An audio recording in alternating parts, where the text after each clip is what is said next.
Para los británicos y los franceses, que lucharon durante la mayor parte de la Primera Guerra Mundial en el frente occidental, aquella fue la Gran Guerra, más terrible y traumática que la Segunda Guerra Mundial.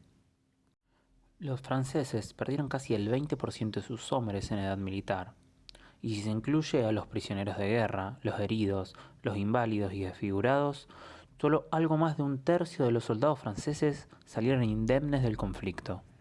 Esa misma proporción puede aplicarse a los 5 millones de soldados británicos.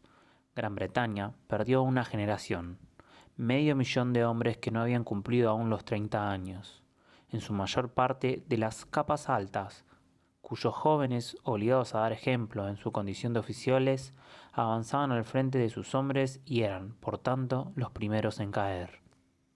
En las filas alemanas, el número de muertos fue aún mayor que en el ejército francés, aunque fue inferior la proporción de bajas en el grupo de población en edad militar, mucho más numeroso en este caso, alcanzando el 13%. Pero peor aún que los horrores de la guerra en el frente occidental iban a ser sus consecuencias.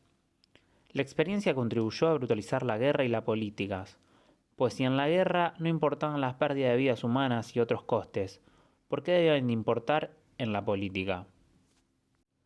Algunos veteranos que habían vivido la experiencia de la muerte y el valor sin rebelarse contra la guerra, desarrollando un sentimiento de indomable superioridad, especialmente con respecto a las mujeres y a los que no habían luchado, definirían la actitud de los grupos ultraderechistas de posguerra. Adolf Hitler fue uno de aquellos hombres. En la Primera Guerra Mundial, más allá de los objetivos económicos o políticos, en la práctica, el único objetivo de guerra que importaba era la victoria total. Era un objetivo absurdo y destructivo, que arruinó tanto a los vencedores como a los vencidos. Precipitó a los países derrotados en la revolución y a los vencedores en la bancarrota y en el agotamiento material. Las condiciones de la paz impuestas por las principales potencias suelen englobarse dentro del Tratado de Versalles. Con él trataron de conseguir una paz que hiciera imposible una guerra como la que acababa de devastar al mundo y cuyas consecuencias estaban sufriendo. El fracaso que cosecharon fue realmente estrepitoso, pues 20 años más tarde el mundo estaba nuevamente en guerra.